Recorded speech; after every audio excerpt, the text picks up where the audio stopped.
What's up, guys?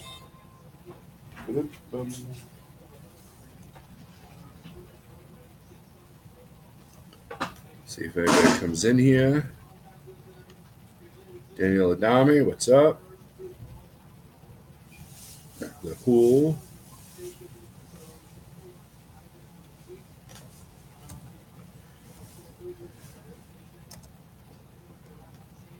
Stu Manchu, CPAP. What's up, guys?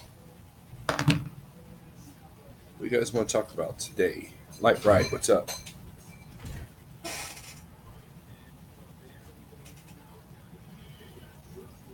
It is hot. It's hot everywhere. It was 100 degrees here today. Big Rich, Archie Davenport, Brent, Florida. We're trying, Brent. We're trying. I have to be a contortionist, and I've got it. I've got medicine on it right now, CPAP.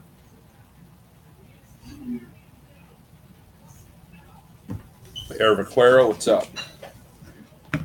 I really don't have a topic this time. Daniel Nottingham, what's up? Yukon, how's it going?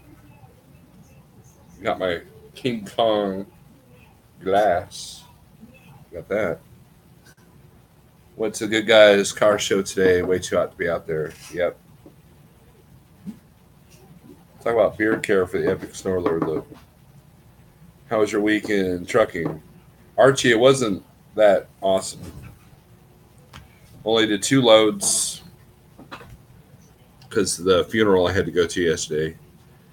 And,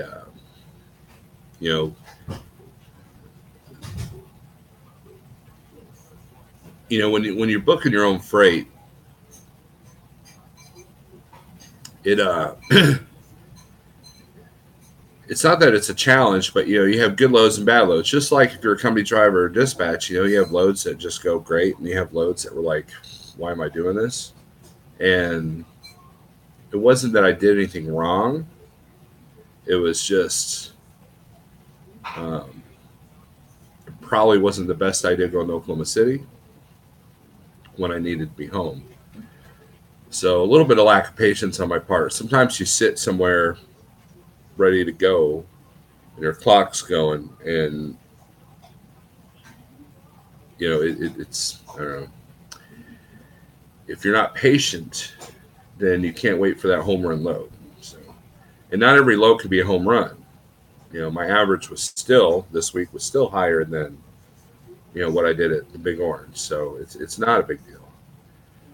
And then I plan on trying to stay out next week. So we're going to see if I can play the Monday morning shuffle to get a really good paint load to carry me through the weekend.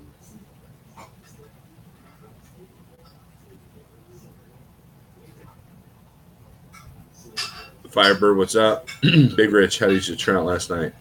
Last night was a mistake, Big Rich. So, but we were okay this morning. Had to take a long nap after we had some breakfast.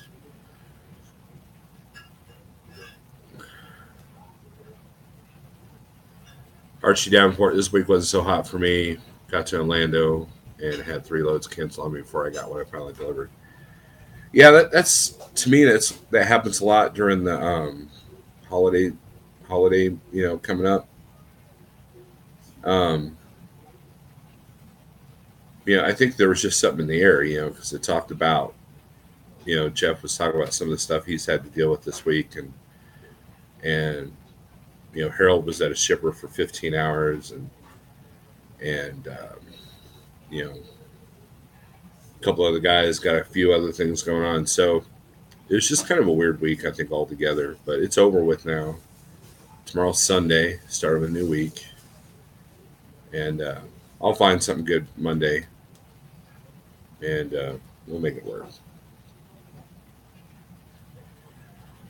Potential for some big money next week.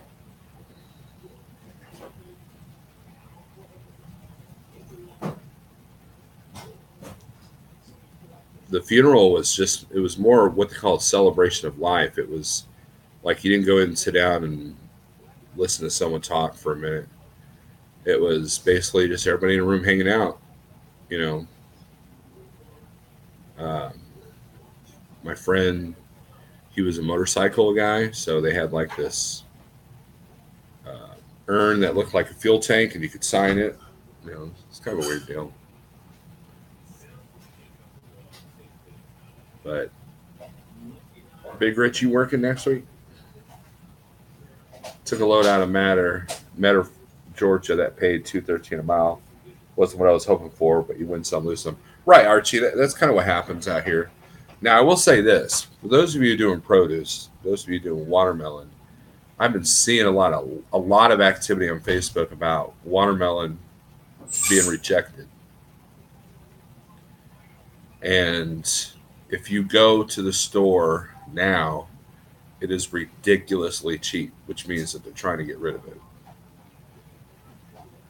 So I would proceed with caution if you're going to haul watermelons.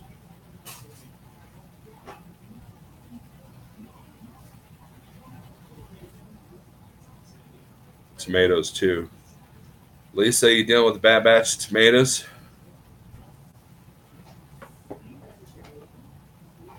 But yeah, we bought a watermelon today at the store. It was like 25 cents a pound, and I mean it was good.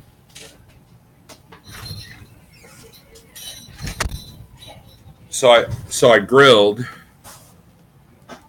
and um and the little can that all the fat drains into, well, I didn't realize it had a hole in it. So, the dog's in and out. And he comes back in. I'm, dealing with my situation, and I look over at him. His face is completely black. He's a white dog, and it was obvious that he found what had fallen out of the grease can. So, Okay, we'll be outside. Okay. Don't drown. Don't tell me what to do. we got a little inflatable pool, so that's what the kids are out there doing. Steve Berger, what's up? Well, thank you, Rizzo. I saw that our store here was $5.99 watermelon last week now, 49 cents a pound. Yeah, so you're taking a big risk when you're hauling watermelons. Like I said, I've read several reports of guys that were getting rejected. And then I talked to a driver at the last place I was delivering that had a load of watermelons rejected.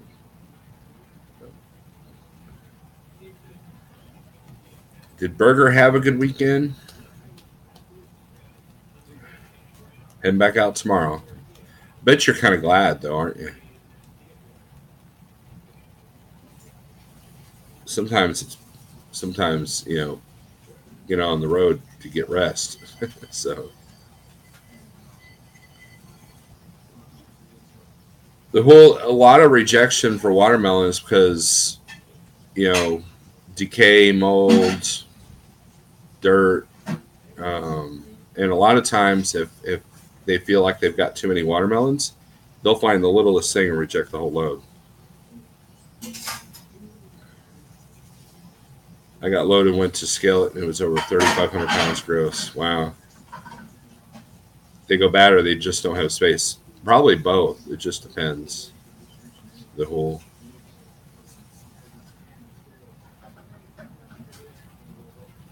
What do you do if rejected nearest Puck Farm? I have no idea. Do you still get paid for rejected loads? I don't know how all that works. You know, I've never done produce.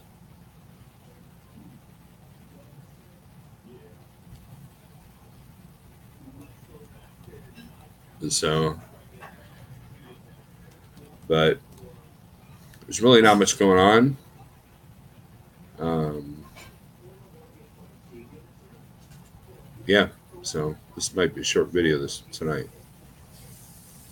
Big Rich is ready. I'm kind of ready to get back out there too. You know, I ain't gonna be doing it for no $2 a mile. So, Um, we we developed. Nah, I won't get into that. There's been some really good posts on the rate pages here lately. CPAP's ready to go back home. Yes, Burger, I did. I'll send you a picture of it. Yeah, I guess I could talk about that. I got a new tattoo today.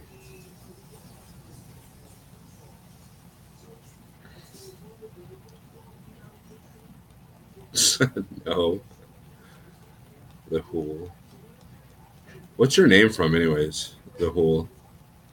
It's an interesting name. How much you haul for now? Well, I try to stay above the national average, depending on the area that I'm at. Um, I really don't have a set rate. I just know what I won't go below. So unless it's a special circumstance, Rizzo. If you can't read the comments, Rizzo says, "How much do you haul for now?" And that's kind of a loaded question. Um,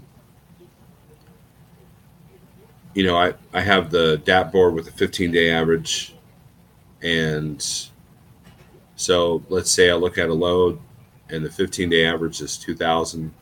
I'll ask for 20% above it, depending on the circumstances. Was the hooligan at first, then too long for IRC net? Oh, okay. You ready to move to CPAP's closet, Burger?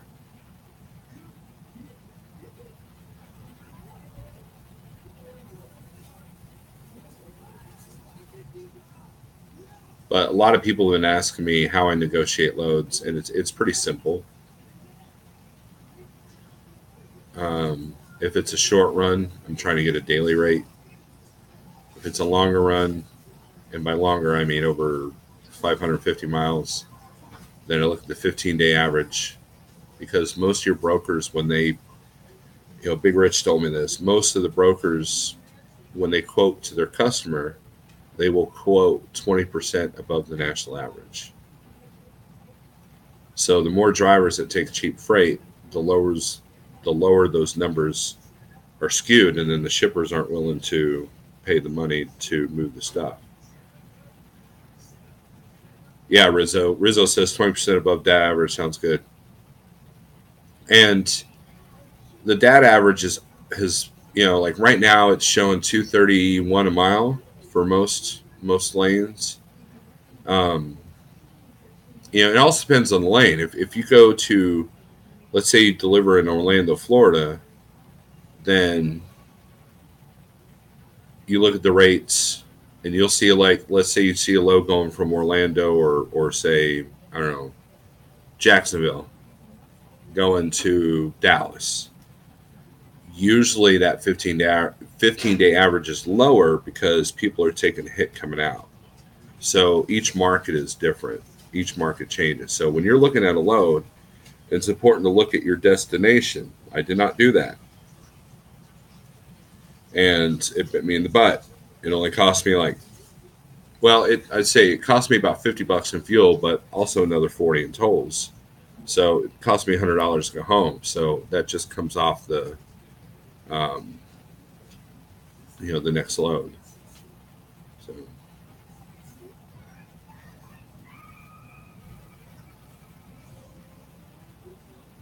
Roscoe video he put out said his average was 249 for the month. Yeah, he does a lot of short haul stuff, so he that's a realistic number. That 7 day period that I did the vlog for, um, I was comparing my numbers with Harold, and we were like right on point. We were about the same, and Harold's a smart dude, so I knew I was doing pretty good. So, hey, Screaming Demon, what's up? Melons sure are paying. Buddy got 3,800 today for making Georgia to Pittsburgh, PA, 730 miles, 521 a mile. Yeah, Brent, they're paying. They're trying to get rid of them. CPAP says I'm doing my June numbers tomorrow, so you can see what you can expect as an owner operator. CPAP is not shy about putting his numbers out there. So the reason why I don't put my numbers out there, I have in the past, but the reason why I don't is because I don't I don't really want to deal with the criticism, because you could take a load for $5 a mile and someone's going to go, oh, you could have gotten 6. There's always going to be that criticism. And so I'll tell you guys, I'm getting above average.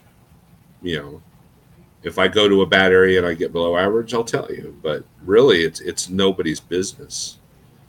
I'll leave the numbers up to the guys that like putting their numbers up. CPAP puts his numbers up there. Kristen Trucker puts his numbers up there. And Kristen Trucker, he's in a situation where he's trying to be home every weekend, and he's got a lot of things going on at home. So his numbers are pretty realistic of what you can expect with your typical small carrier and their expenses and everything. So our expenses are, well, the only thing that gets cut out of my settlement is fuel. That's it.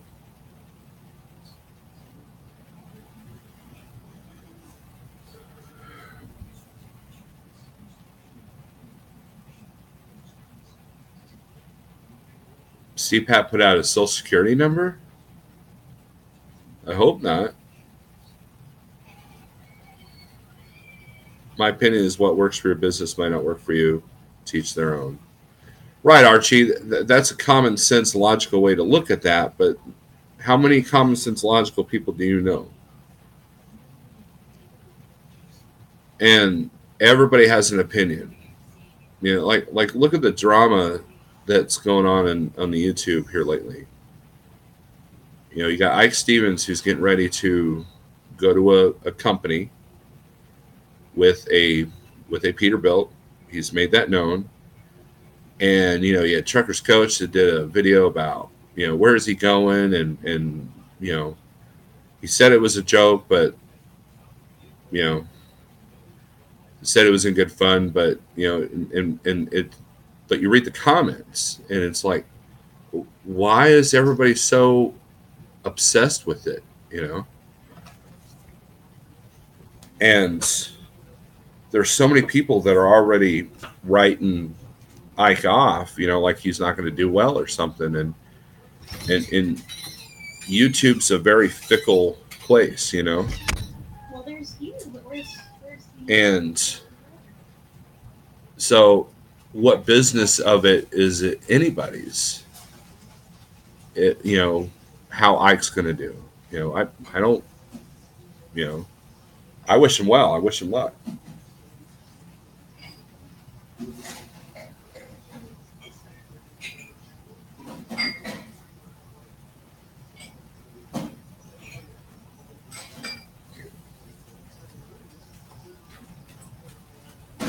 I could put my numbers out here as a Screaming Demon, but I want to wait to surprise my ex-wife with them in court. I can't wait to see her disappointment. It'll be just like on our honeymoon night. You had a rough breakup, Mr. Demon. If you're happy, you're home, like or want, need, bills are paid, everyone should be happy. Screw trucking numbers. In honor of Benny, educate these people about 80s Pantera. Yukon Cornelius. A lot of people don't know about the 80s Pantera. I'm getting behind on comments here. If people criticize you for making money for whatever you asked for, then they are jealous because they're doing more runs just to make the same you make on shorter runs. That might be the case, Earl Sullivan, but it's to me it's pointless. That's a problem with a lot of the rate per mile or rate pages on Facebook, is that there's always an argument. What is cheap freight? And it's such a loaded question because there's not an easy answer. If you're getting below national average, then that's cheap. Okay. And you're leaving money on the table, and people are like, well, you're affecting all the other person's rates or whatever. And so it becomes this big argument. It's beginning to be like politics and religion. It's just an endless argument. It's never going to be solved. Man, I like your LED and sign, man up scale there, Snorlord. Just checking in. You like my LED? What? Not sure what you're talking about, Shadow Wolf.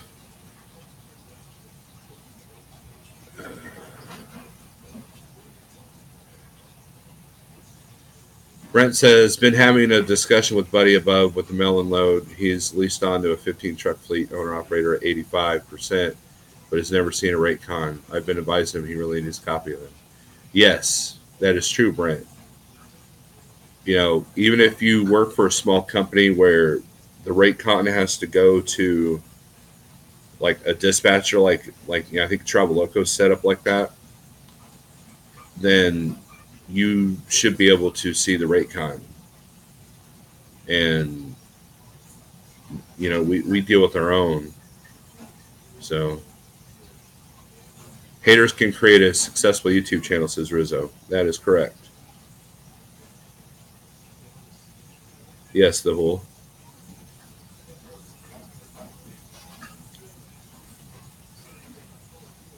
You know, and the numbers are always changing too.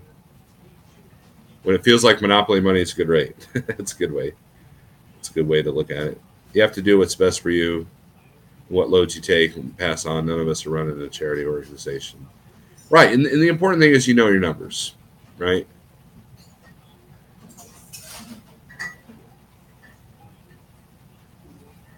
You know, and you know, Big Rich says I wouldn't be doing anything if I weren't seeing the rate con.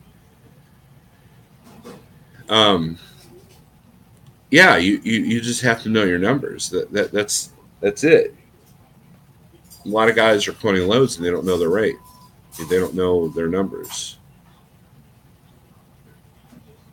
You know, you can always ask for a high rate. What's the worst they're going to do? Say no, hang up on you. And a lot of, you know, if you call a broker and they ask you for your MC number, like for example, here's a typical phone call. I call the broker up. Hey, I'm interested in your load going from point A to point B. You know, picking up today, delivering tomorrow. And, you know, what are the details? They'll tell me the details. And he's like, all right, what's your MC number? And I'll tell him. And then that's when they quote you the number. When they're doing that, they're looking at how new your MC number is. And the newer the number, the newer the number, the less flexible they seem to be. That's a fact. Because the reason being is because if they think it's a new authority, maybe this guy's never run the spot market, so therefore he's going to quote a lot lower, or he's going to be desperate to move, you know, that kind of thing. And then also, if you're doing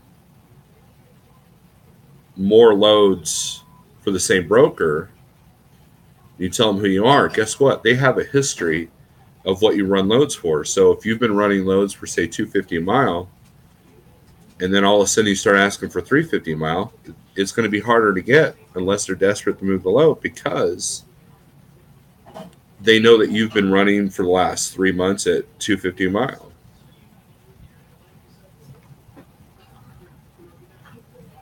Let's go over here.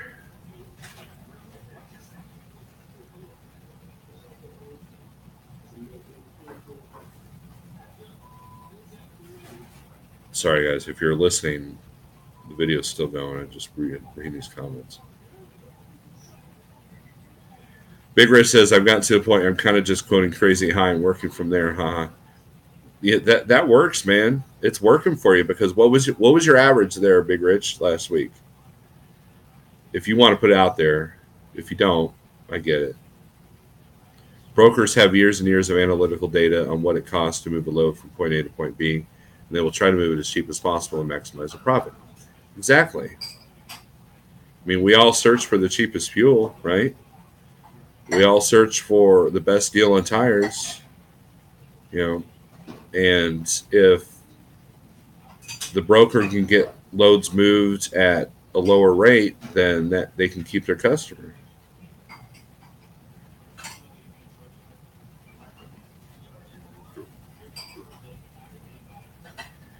Big Risk says, I haven't even checked. Everything was above $3 a mile on miles. That's pretty good. And that's Dry Man for those of you who don't know who Big Rich is. And if you don't know, click on this thing and subscribe to him. All right, Steve Berger. I'll call you when I get back on the road. Yeah, fuel ain't cheap now, that's for sure. Right. And during early spring, fuel was going up, but the rates were staying the same. And what that does is it creates this gap on your net. You realize that your net is lower because of the fuel cost because you're not making it on the growth side. Archie says Big Rich has some good info. He does, man. Big Rich does his homework. He really does. He's been doing this is just as long as Jeff has, as far as like booking the spot market stuff. And he's on his computer all the time looking at lanes. He sends me screenshots of different markets all the time. You're gonna get licks for your New York fuel caps. Little Viking coach asks, is Pale Rider still a trucker? Yes, and I'm surprised he's not in this feed. Usually he's pretty good about watching. He must be busy. Huh? Does he still like to do vlogs? He still likes to do vlogs too, Little Viking coach. Nothing has changed. Yeah.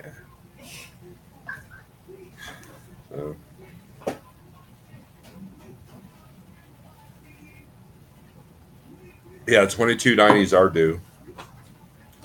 So now Schneider made it easy. They just took it out of your escrow, and then they take it out per month. Archie asked, "Does Jeff ever relax?" Not this week.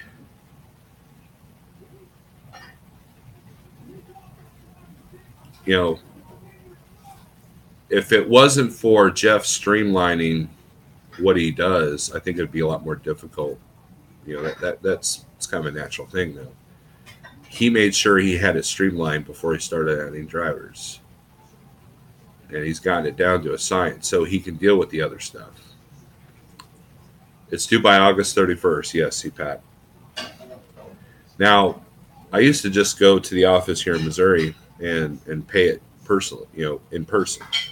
But they don't let you do that anymore. So you have to do it online and spend $7 to $10 to do it. Everyone should always use the data that's out there to the best of their ability to help refine their numbers constantly. It'll always be a game of number and trucking, right? You file your own, or does Jeff do it on 2290? We file our own, Shadow Wolf. When, Schneider, what they used to do is you had a choice of filing it yourself, or you can have Schneider file it for you.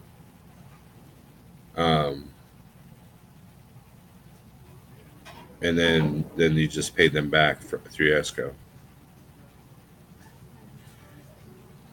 Big Rig Radio Network. Just got done working at home. What's going on, Snorlord and the gang on this live feed? Not much, Jeff. Not much. I was just bragging about you. About how you got everything down to a science. Anyone suggest a Kenworth dealer with decent pricing? Friend in South Texas buying two T680s, and dealer is sticking firm at $160K each, but throwing in a tri-pack AP in one of them. Brent, I would try MHC in Joplin. That's where I got my truck. They were pretty reasonable. And then, I don't. That's the only one I've dealt with.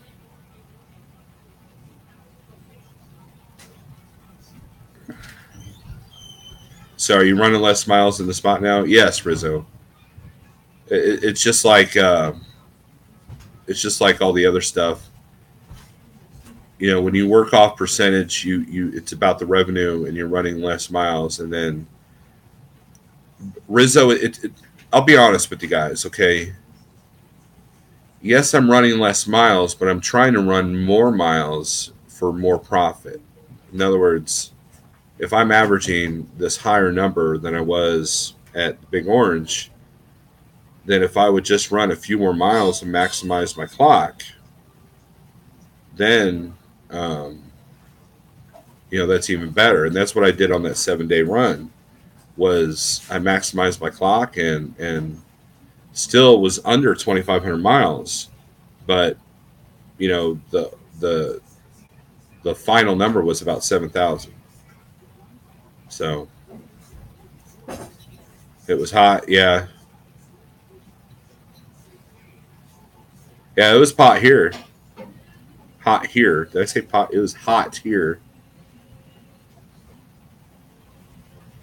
Which weekend is the 4th of July traffic heaviest, this weekend or next?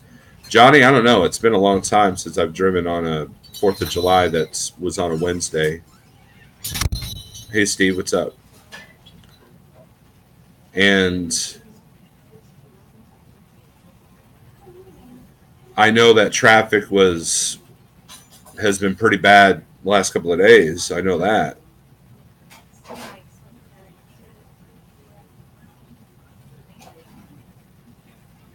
Prime had in a good pink Freightliner last time I was at the yard. I know the old driver. This weekend was crazy going up 75 from Georgia. I bet.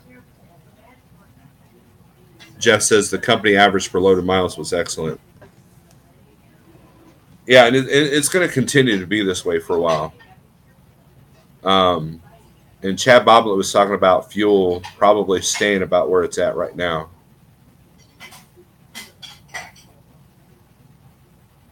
But I mentioned I did 7K. That was total revenue. That's before Jeff's cut. But that's still the highest revenue I've had. I never did that in the 2 years I was at Schneider. And not without a referral bonus. And Landstar, I might have hit that a couple of times, but it was you know, it was more just because of the way the loads fell. Jeff says 360-mile company average per loaded miles. Awesome. And you know, and that's the thing. When I write down my loads, I put in what my cut is after Jeff has taken his cut. But I also keep track of the overall number, the top number, so I can see what I'm averaging per mile on the loaded miles, you know, in the raw form. And that way I know I'm staying above a certain amount. And so I'm keeping track of 3 sets of numbers, you know, the total gross, my gross, and then my net. You know, at Schneider, they already took their cut. So what you saw on the gross side, you know, that was yours. And that skews the numbers a little bit because, you know, if somebody who's making say 85% at their company goes, oh man, I just made $250 a mile on this load, and then the Schneider guy's like, well, I only made $1.40. Well, the only difference is the cut. You know, Schneider took 35 and whatever company took 15. So Jeff has always known my potential, Rizzo. Look, I'm not afraid of hard work, guys. But I also believe in working smarter, not harder. And that's exactly what is going on here. You know. And, you know, I could do a run to Florida from here that pays, you know, $3,500 and then struggle to get back to here. Or I could just run some consistent short haul stuff and make the same amount of money and see the house and be home for the weekend.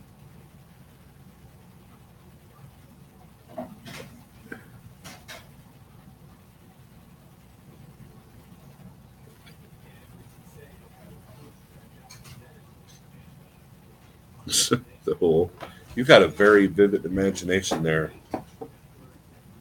The whole.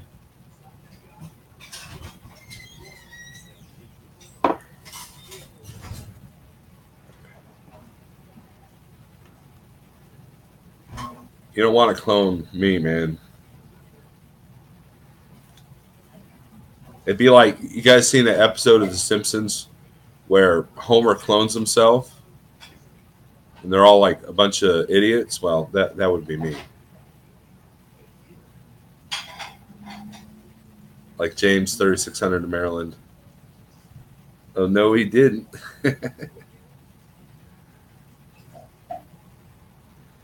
That's my problem. I'm kind of nervous about the short haul. I'm afraid I won't make money. The short haul game really depends, in my opinion. It's just my opinion. It really depends on your area, what kind of trailer you're pulling, um, and where what lanes you run in. In other words, I tried to do a combination of like short and mid range, something that's between 200 and 500 miles, and then do a long run, and then go back to a couple of short. You got to do a combination. And some weeks in my lanes, the short haul does real good, but like this past week, the short haul wasn't doing that great. So I tried to do a couple longer runs, and they ended up biting me in the butt. So I don't think short haul is. I think. Well, let me rephrase that. Short haul is more of a challenge when you have a refrigerated trailer.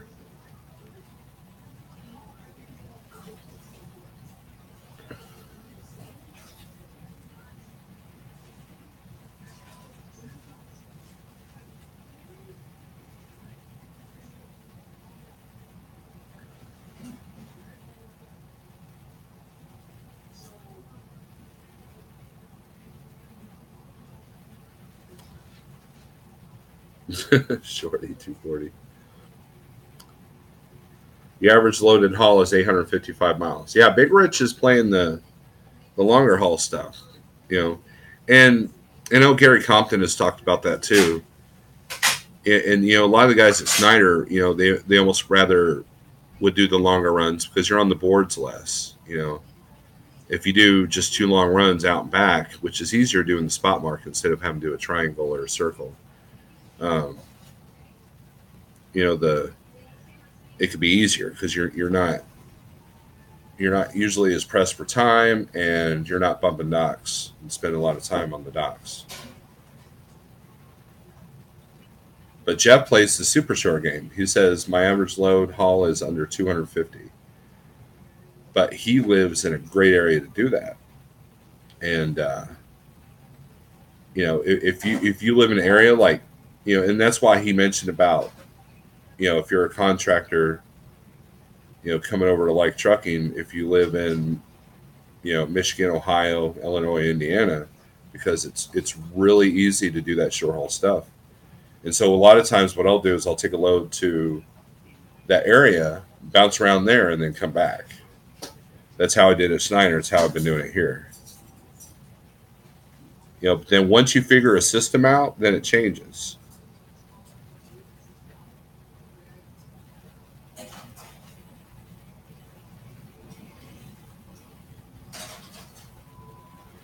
Demon says, agree with Snorlord said, Archie, have to look at your area and the freight numbers. Sometimes it could be good, sometimes it's bad, but the freight lanes are key to making numbers work. I talked to a person that was with Traveloco, and this person was frustrated with his home time, and um, he realized that he could achieve that home time better if he got a dry van trailer. And and that's true, especially with the area that this person lived in.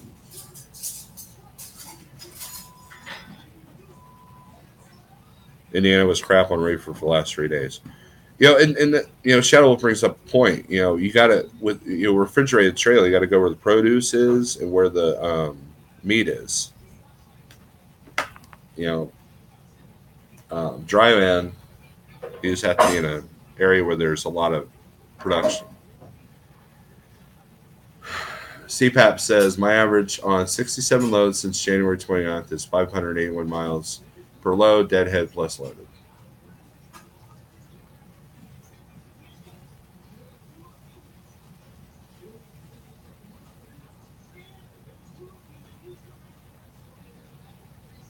Reefer just seems like too many crazy hours. Archie, I agree with that. That was one of my challenges when I was in Henderson, Kentucky, was that the main shippers out of there were, there's a lot of food product comes out of that area, and all their load times just wasn't working for me. And since I make a truck payment, I don't do the third shift thing, especially if I'm in up all day. It's just unsafe to do that. Jeff said I did 806 miles last week. And that works to Jeff's advantage because of the way his full maintenance lease is set up. He is, he's charged by the mile for that truck. So the less miles he makes with the most amount of money, that's beneficial to him. It's beneficial to anybody, honestly.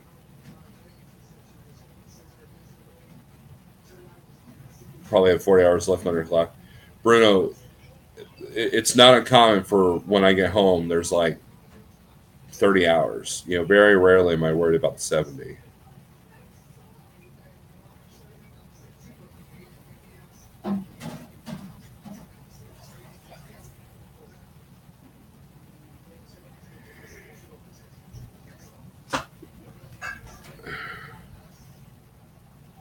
I'm reading the comments.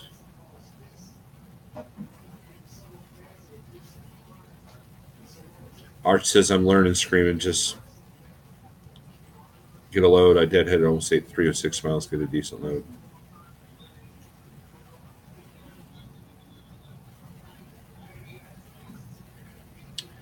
Benjamin Duke says I have no idea why you don't run to Jeff's area, stay 2 weeks, and wait for the big money and load back to the house.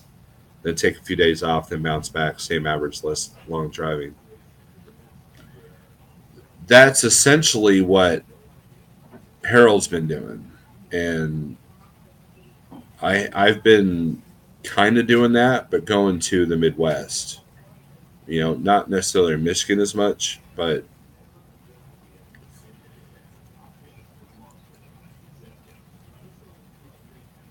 it's that's kind of what I do. I did that at Schneider, so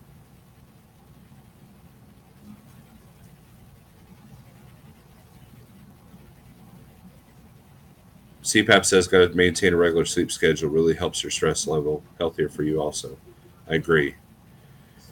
Rich says in my area it would require me to run about 3 loads in a day to make what I can make in one 500-mile load. Right.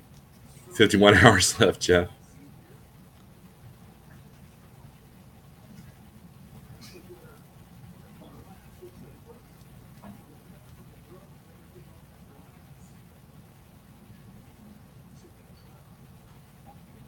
Wouldn't buying a 2-year-old truck be a good idea and let someone eat the depreciation? 160,000 new, 80,000 2 years old.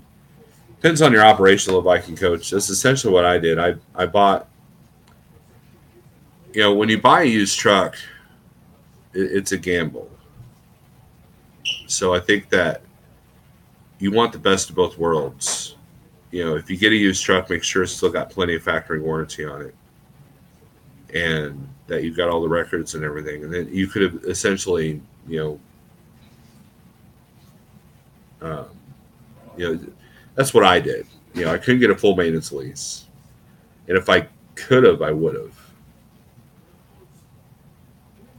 But I didn't want to get another used piece of crap either. And knock on wood, this truck has been pretty good for me.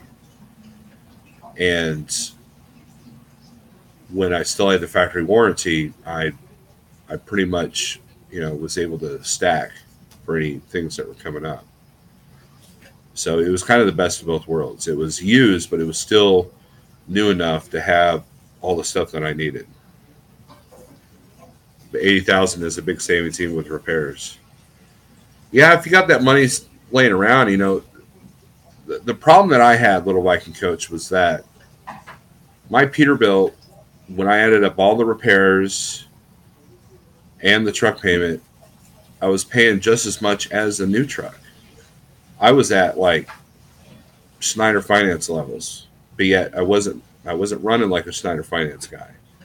So those repairs came up and bit me in the butt.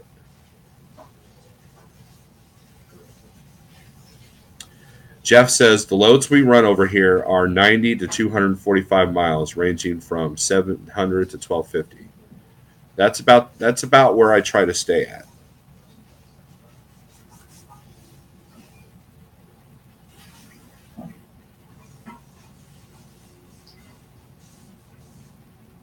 Johnny says, I refuse to go east of Ohio or north of Chicago.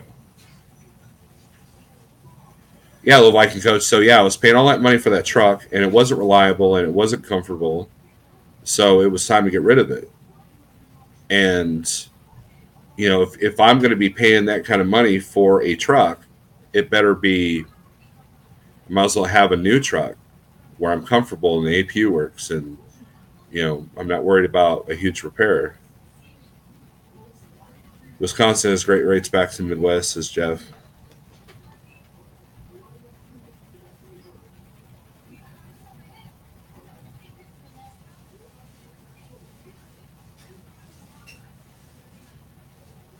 Heavy loads beat the truck up. Prefer 20,000-pound loads. Yeah, Johnny, I went with that strategy, and it works pretty good. You need to do a couple of heavy loads every now and then to get that soot burned out, especially if I idle a lot. But to me, if I do a heavy load, it depends on the terrain too. I don't mind doing heavy loads if I'm on flat ground. I would much rather do a 40,000-pound load in Indiana on 70 versus 76 in PA.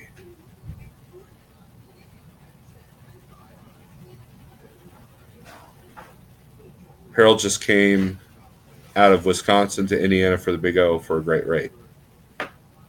That's cool, Jeff. The Peterbilt was not comfy? No, Rizzo, it wasn't. It had a lot of space, but it's like being in a big warehouse with no shelves. And it was just, I was due for a new seat. The AC wasn't that great. The APU never worked. APU tried to kill me. I just, I got tired of that truck. Been trying to convince a reefer buddy that Dryman might be better for him. His 14-hour unload in Atlanta last night about had him convinced. Brent, I agree. There is more money in reefer, but there's a lot more responsibilities. Just like what flatbed loads pay really, really, really good. Well, you're responsible for a lot more. And reefer is no different. There's a reason why the reefer rates are way higher than dry van, because you got to worry about another engine. You got to worry about, the reefer fuel. You got to worry about temperatures. You got to worry about, load claims. I mean, there's a lot going on that I would just prefer not to work with. I'll take a little bit of cut per mile to not deal with that, because in the end, it's about the net. So you might gross more with a refrigerated trailer, but do you net more? And that's the trick.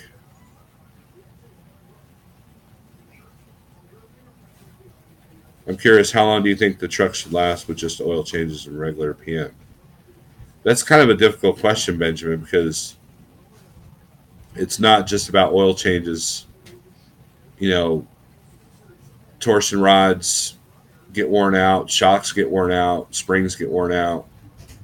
There's a lot of mechanical things that can go wrong. And when you're dealing with a truck like my Peterbilt, which is at 850,000 miles when I traded it in, all the rubber stuff, all the plastic stuff was having to be changed out. And the metal was getting rusted. It's just, a brand new truck, you should be going a while before you have to deal with all the non-engine stuff. So, Jeff says his LT 9500 with 475 cat lasted 1.2 million miles before winter totaled it. So, and that's the thing. If you can get a brand new truck and really take care of that, it's going to take care of you. But when you get a used truck, you've already got the cards stacked against you.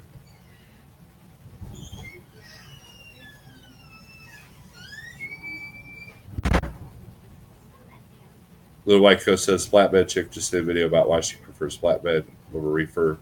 All those things you just mentioned. Right. If you're just doing basic maintenance, you're headed for big trouble, not looking after everything else. Right, Demon. And you got to check. You got to check everything. Like I said, I've already replaced my clutch, and And you find those things during the DOT inspections. You find those things when they're doing services. You find those things when you unhook from your trailer and you can really take a good close look at everything. Check the oil. One thing I forgot to do, an oil sample on this last oil change. And I didn't think about it till I got home. Jeff says, but my Volvo 880 only lasted 550,000 miles. He wants me in the same truck for 10 years. Johnny, that's another loaded question because, if you like some of these guys that are getting big hooded trucks, you might want to. That might be the last truck you buy. For me, I've always been in a new truck every 3 years. So, but if I found a truck that was not nickel and diming me, that I can get up to 1,000,000 miles, I'll take it.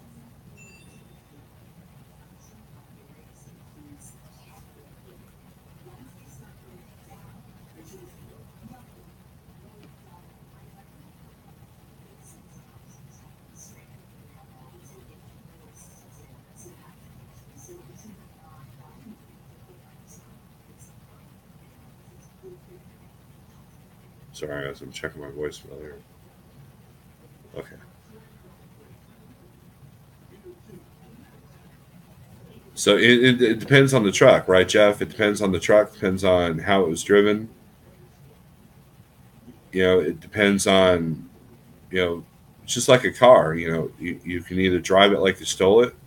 And the guys that tend to be harder on their equipment, they're the ones that are in the repair shop all the time.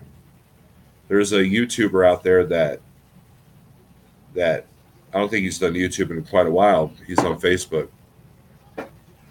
But he's always going through parts. He's always breaking things. And he drives the crap out of his truck.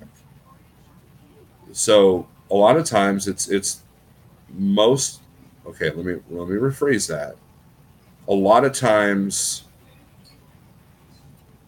mechanical failure is driver related. In other words, if you're going through a ton of shocks, maybe you're not doing enough to avoid some of the big potholes. There are parts of US 69 Oklahoma where I just get in the left lane and I stay there. Why? Because I know that right lane's going to tear up my truck. Same thing with Michigan. And then also it depends on the terrain. If you live in Michigan and you're always driving on some of the hard Michigan roads, you're going to go through shocks more often. You're going to go through tires more often. Versus a guy that's running from, Kansas City to, Phoenix. He's probably not going to go through as many shocks.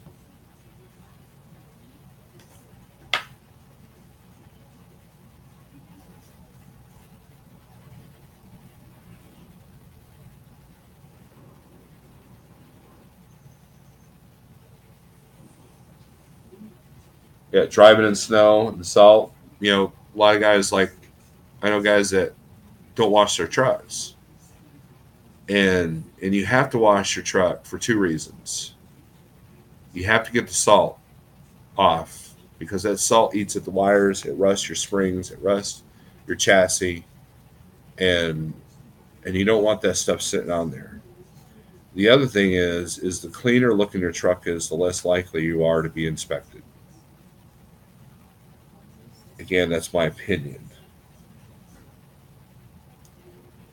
Or if you do get inspected, like, oh well, your truck looks clean. We'll just do a level, paper check, and you're good to go. Whereas if you come in with a truck that looks like has been washed in like 8 months, they might be a little bit more nitpicky. Plus, the grease gets everywhere after you've greased your stuff during a PM.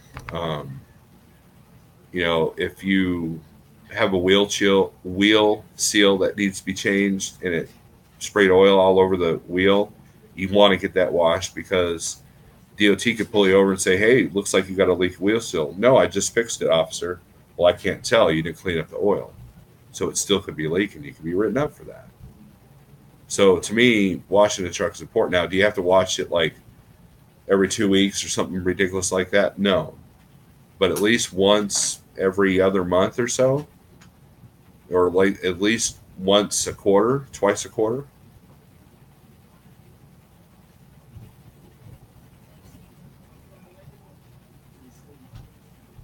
Big Rich says I wash my truck a lot during the winter.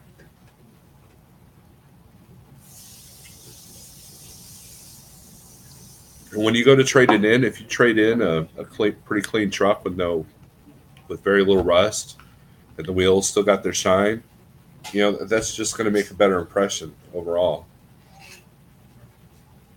So, in my opinion, it's important to wash your truck.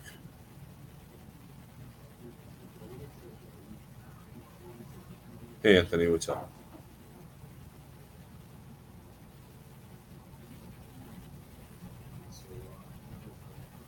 Daniel Adami just washed his truck yesterday. All right.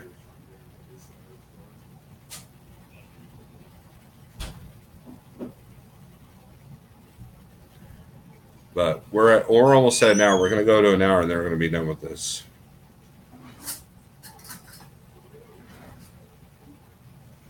In the summer, I do it once a month. In the winter, I do it 2 times a month. Money well spent for less headaches by DOT. Right, Archie. For me, it just depends on how dirty the truck gets for the wintertime.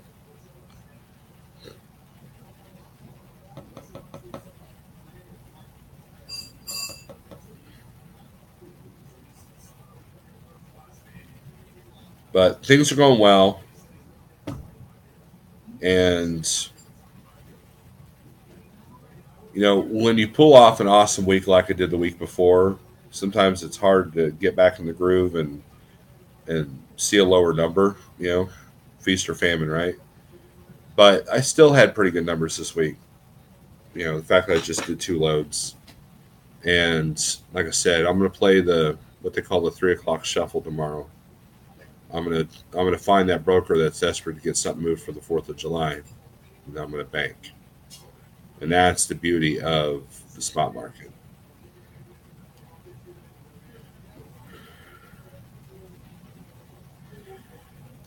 Shadow says, Snorler, I could just take the Templar out to a truck show and then to a Peterbilt trade in on a new truck. They don't want it.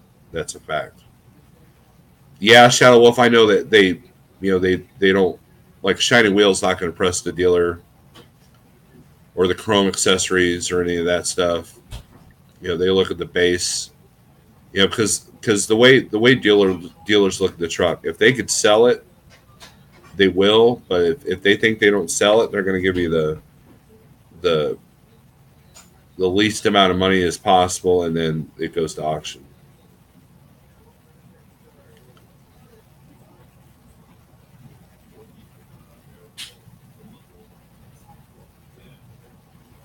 But it's good to take pride in your ride, though. I know that I washed my truck before I brought it to the or Kenworth dealership to have them give me an estimate of what they wanted.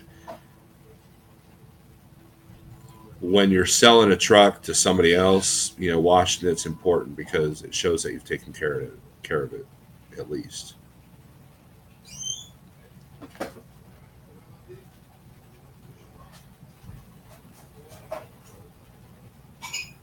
That's right. They don't want custom trucks. They want used stock trucks. Right.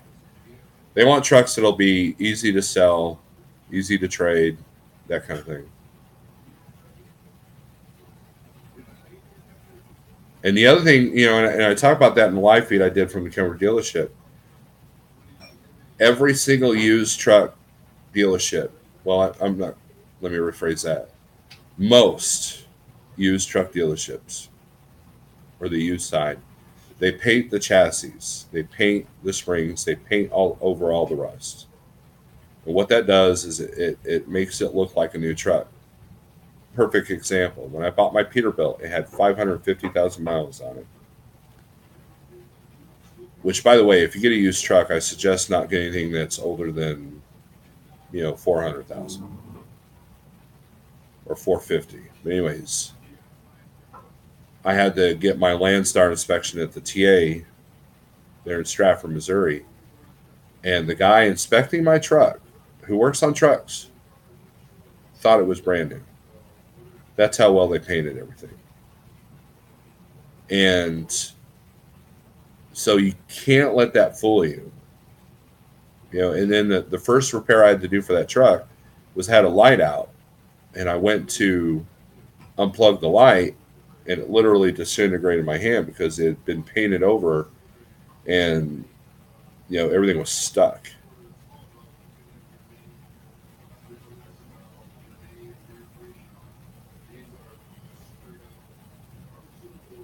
Let's take the Peterbilt.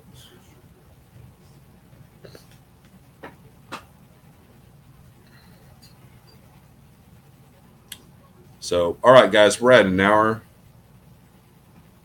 And I appreciate you watching.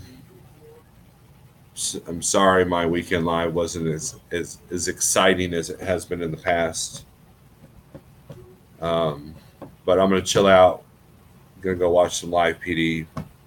And if you're going to run this week, be safe. If you're off this week, be safe. Don't blow your fingers up. Don't start any forest fires. Don't blow up any mailboxes. Thank you, Big Rich. Tell them the story about my nephew catching himself on fire last year. That's a good story for the 4th of July. I barely remember that. Yeah, Colt caught his fingertip on fire because he had so much Gunpowder? gunpowder on his hands that he caught himself on fire.